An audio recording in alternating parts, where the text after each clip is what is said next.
Hello. Done with my 4 to 5 minutes walk.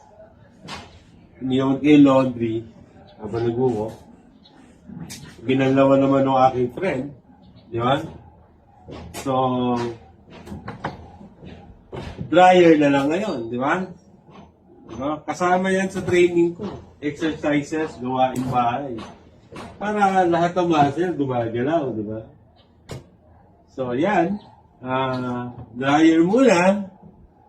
Pagkatapos, sampay habang nagko-cool down para hindi sayang ang panahon, di ba? So, gawain bahay / exercise / training. Okay, dudes, di ba? So, dryer muna tayo. Tapos, sampay. Tapos, cool down. Tapos, breakfast na. Bye!